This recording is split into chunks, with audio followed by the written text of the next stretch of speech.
Bapak Ibu yang saya hormati, seperti biasa saya diminta untuk menjadi keynote speech atau katakanlah kata sambutan di forum group discussion, diskusi kita yang ke-11.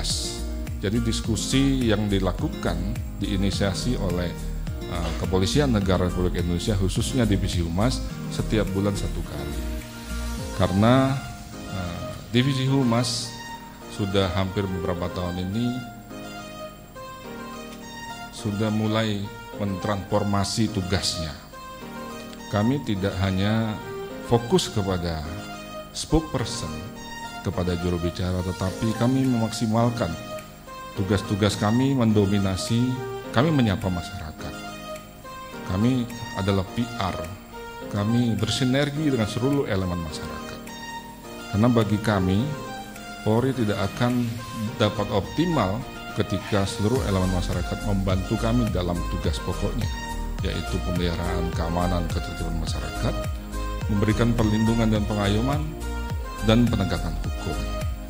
Seperti konsep di era polisi modern saat ini, kami mengedepankan upaya pencegahan, upaya-upaya pengelolaan yang beberapa waktu yang lalu sudah saya sampaikan di forum yang sama ini, yaitu kita mengelola embrio gangguan keamanan. Potensi gangguan keamanan kita kelola agar tidak sempat muncul menjadi gangguan keamanan.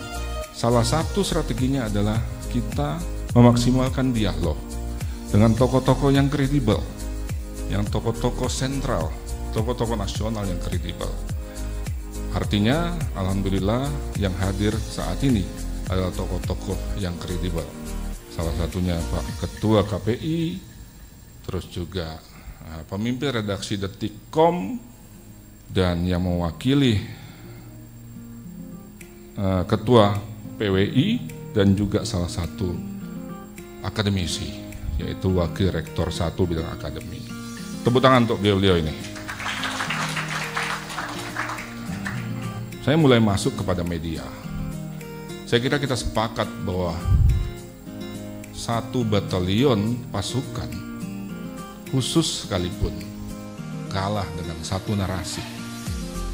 Ya, ketika narasi itu dikemas dengan angle yang tepat, ya, kekuatannya sangat luar biasa. Atau saya mencontohkan ada campaign yang mengumpulkan jutaan manusia di salah satu stadion atau lebih, satu lapangan yang sangat besar, untuk menyampaikan salah satu message pesan.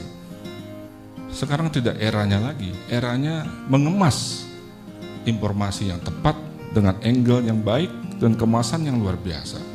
1 narasi, 2 narasi itu akan mengalahkan jutaan orang yang dikumpulkan di stadion itu atau di lapangan itu. Lewat apa? Lewat media, baik itu media sosial maupun media mainstream. Betapa dahsyatnya era digital dan era media saat ini. Saya meminjam bahasanya Pak Mendagri waktu jadi Kapolri, bahwa era digital saat ini merevolusi semua urusan, revolusi in all affairs. Dulu kita tidak akan bisa membayangkan bagaimana kita membeli makanan yang datang sendiri, ada GoFood, gitu kan? Juga mungkin yang bantu-bantu di rumah sakit semua, balik kampung, terus kita bisa ada GoClean saat ini, digital semua, luar biasa. Jadi semua berubah. Dulu kita, zaman saya masih SMP, SMA, mesin Peksimal aja udah bingung, kok bisa ya ngetiknya di Jakarta, terimanya Surabaya, bingung kita. Nah saat ini kita selfie di sini, terima di Kutub Utara. Kita bisa bicara, kita bisa video call, luar biasa. Nah ini sangat menggambarkan bahwa era digital, era media sangat memudahkan informasi kemanapun, terutama informasi publik. Dan ini harus kita kelola dengan kemampuan dan sinergitas seluruh kementerian lembaga, perusahaan, industri media harus kita kelola dengan baik dengan 1 narasi, yaitu membangun Indonesia yang aman, SDM unggul, Indonesia maju. Ini di satu sisi positif, benefitnya banyak, tapi satu sisi ketika kita tidak mengelola dengan baik, dengan sinergi, dengan kebersamaan, potensi kerawanan sangat luar biasa. Sudah banyak contohnya, waktu case di Papua, case di Surabaya, padahal tidak ada yang meninggal dunia, tetapi ada pesan di situ bahwa ada yang meninggal dunia di asrama adik-adik kita, saudara-saudara kita, anak-anak kita di Papua. Terjadi goyangan yang sangat luar biasa di tanah Papua. Ini menggambarkan kalau kita tidak kelola dengan baik, sinergitas seluruh kelembagaan dengan baik, sesuai dengan tema ini, sinergitas lembaga terkait dalam mencerdaskan kehidupan bangsa untuk menjaga fungsi media dalam pilar demokrasi. Salah satu tokoh menyebutkan beberapa bulan yang lalu, ya, yang paling sehat saat ini hanya pilar keempat demokrasi, yaitu media.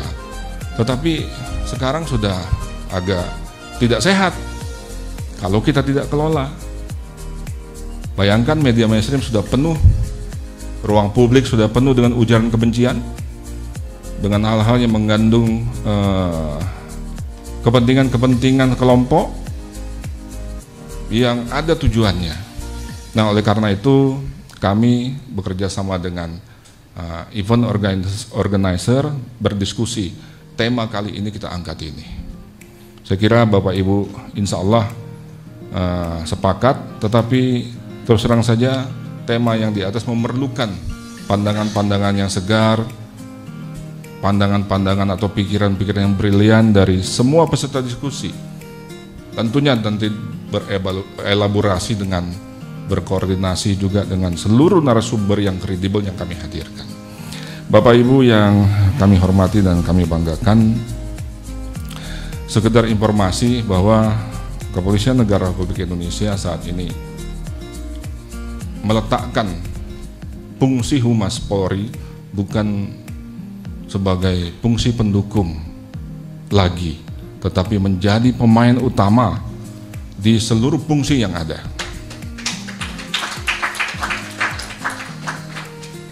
Pandangan pimpinan Polri, pandangan Bapak Kapolri, Bapak Jenderal Polisi Dr. Andes Idam Aziz MSI, ini bukan hanya pandangan-pandangan spontan, tetapi pandangan yang berbasis perkembangan lingkungan strategis yang ada, seperti apa yang saya sampaikan tadi. Bahkan divisi humas ke depan, saat ini kan divisi humas dipimpin oleh bintang 2, di bawahnya bintang 1, yang dulu hanya melayani teman-teman reporter, tapi saat ini kita sudah melakukan strategi lain. Kita melakukan sinergi komunikasi yang sangat strategis, sehingga kita bisa membombardir isu-isu positif tentang Polri, sekaligus juga menekan isu-isu negatif, karena tidak bisa kita jaga secara konstan 1 tahun penuh atau sepanjang abad bahwa 450.000 personel kepolisian dapat konstan melakukan harapan-harapan masyarakat. Pasti ada oknum, pasti ada dinamika yang ada. Nah, untuk itu diperlukan pengelolaan media secara sinergi dari semua kelembagaan, kementerian, dan seluruh elemen masyarakat. Dan terakhir, pada saat Komandan Ruis Bapak Kapolri pada tanggal 7 November di Gedung Perguruan Tinggi Ilmu Kepolisian, Komandan Ruis pertama Bapak Jenderal Polisi Dr. Andes Idam Aziz MSI menyampaikan bahwa saya diperintahkan oleh beliau kembangkan divisi humas menjadi badan humas. Mohon doa restu, divisi humas akan menjadi badan humas, jadi kepala divisi humas akan menjadi kabah humas sekelas bintang 3. Jadi insya Allah, bukan saya yang bintang 3, mungkin para senior, tapi setidaknya pesannya adalah Polri sangat paham bahwa media sangat penting untuk dikelola. Lewat pengelolaan media yang handal, kita akan dapat optimal melakukan pemeliharaan keamanan, ketertiban masyarakat, dapat menaikkan juga kepercayaan masyarakat terhadap institusi kebanggaan kami. Saya kira demikian. Sekali lagi terima kasih banyak kepada para narasumber sudah hadir di sini. Kami yakin dan percaya diskusi ini akan berjalan seru, banyak edukasi, banyak pandangan-pandangan yang bisa kita ambil untuk semakin majunya negara Kesatuan Republik Indonesia. SDM semakin unggul, SDM unggul, Indonesia maju. Terima kasih banyak juga kepada saudara saya, sahabat saya Pak Jack Lavian, Mbak Fred yang sudah dengan setia menunggu kita hampir 11 bulan. Dan terima kasih banyak yang sudah hadir di sini. Saya kira cukup apa yang perlu saya sampaikan. Mudah-mudahan sambutan singkat ini dapat menjadi overview bagi semua peserta diskusi, sehingga kita dapat mendinamisasi diskusi ini dengan baik sesuai dengan harapan dan misi panitia. Terima kasih juga kepada media. Tolong kalau datang harus banyak judul-judulnya, jadi banyak link-linknya udah banyak ya, minimal 1 orang 10 lah gitu. Sehingga agak viral. Saya kira demikian, dengan mengucapkan Bismillahirrahmanirrahim, dengan memohon rahmat Tuhan Yang Maha Esa, fokus group discussion siang ini dengan resmi saya nyatakan dibuka. Mohon maaf bila ada kata yang salah dan hilaf, selaku manusia biasa saya mohon maaf. Kalau enggak dikasih maaf nanti gue samperin. Billahi taufiq wal hidayah, wa ridho wa inayah, wassalamualaikum warahmatullahi wabarakatuh.